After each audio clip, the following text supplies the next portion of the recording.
নতুন attorney general হয়েছেন supreme কোর্টের সিনিয়র আইনজীবী ব্যারিস্টার রুহুল কুদ্দুস কাজল। তিনি বাংলাদেশের 18তম অ্যাটর্নি জেনারেল হিসেবে দায়িত্ব গ্রহণ করতে যাচ্ছেন। ব্যারিস্টার রুহুল কুদ্দুস কাজল বর্তমানে বাংলাদেশ বার কাউন্সিলের এক্সিকিউটিভ কমিটির চেয়ারম্যানের দায়িত্ব পালন করছেন। এর আগে তিনি একাধিকবার সুপ্রিম কোর্ট আইনজীবী সমিতির নির্বাচিত সম্পাদক হিসেবে দায়িত্ব পালন করেন। রিপোর্ট করছেন হাসান জাবেদ। সুপ্রিম কোর্টের জ্যেষ্ঠ আইনজীবী ব্যারিস্টার রুহুল কুদ্দুস কাজল। তিনি 1996 সালে সুপ্রিম কোর্টের হাইকোর্ট বিভাগে এবং 2008 সালে আপিল বিভাগের আইনজীবী হিসাবে তালিকাভুক্ত হন। রুহুল কুদ্দুস কাজল ঢাকা বিশ্ববিদ্যালয়ের আইন বিভাগ থেকে এলএলবি এবং এলএলএম ডিগ্রি অর্জন করেন। বাংলাদেশ বার কাউন্সিলের এক্সিকিউটিভ কমিটির চেয়ারম্যান ব্যারিস্টার কাজল একাধিকবার সুপ্রিম কোর্ট আইনজীবী সমিতির নির্বাচিত সম্পাদক ছিলেন। আইন পেশায় আসার পূর্বে তিনি সাংবাদিক এবং কূটনীতিক হিসেবেও কাজ করেন। বাংলাদেশের 18তম অ্যাটর্নি জেনারেল হিসেবে নিয়োগ পেয়ে এনটিভিকে নিজের ভবিষ্যৎ ভাবনার কথা জানান। বিচারাঙ্গনের প্রতি মানুষের যে ধরনের আস্থা থাকা দরকার, নানা কারণে আমরা শুনে থাকি সেই আস্থাটা থাকে না। তো মানুষের এই আস্থা ফিরিয়ে আনাটাও অত্যন্ত গুরুত্বপূর্ণ, চ্যালেঞ্জিং। একই সঙ্গে বাংলাদেশে আইনের শাসন, মানবাধিকার সুপ্রতিষ্ঠিত করা, ন্যায় বিচার সুনিশ্চিত করা।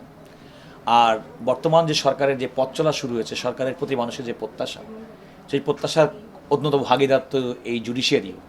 তো জুডিশিয়ারিকে সার্ভ করা, অ্যাটর্নি জেনারেল হিসেবে মূলত আমার কাজটা হবে আদালত কেন্দ্রিক। অ্যাট দ্য সেম টাইম সরকারকে, রাষ্ট্রের পক্ষে সরকারকে আমার মতামত, আইনগত মতামত দেওয়া। সেক্ষেত্রে আমি চেষ্টা করব যে আমার দীর্ঘদিনের মাধ্যমে আমার মেধা, বুদ্ধিমত্তা, আমার সততা এবং পেশাদারিত্বের মাধ্যমে নিজেকে যেভাবে গড়ে তুলেছি তার সর্বোচ্চ এবং সর্বোত্তম ব্যবহার করা। দলমতের ঊর্ধ্বে উঠে বিচার প্রার্থী এবং রাষ্ট্রের জন্য কাজ করার কথাও জানান ব্যারিস্টার কাজল।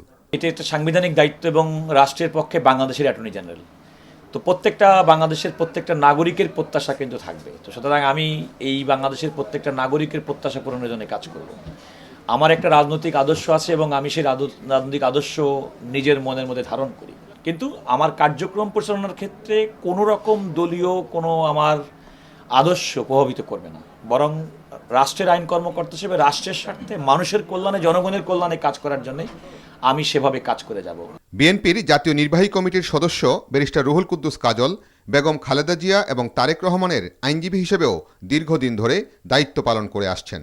ঝিনাইদহের মহেশপুরে জন্ম নেয়া ব্যারিস্টার কাজলকে গত সরকারের রোষানলে পড়ে কারাগারেও যেতে হয়েছে। Hasan Javed, NTV news, Dhaka.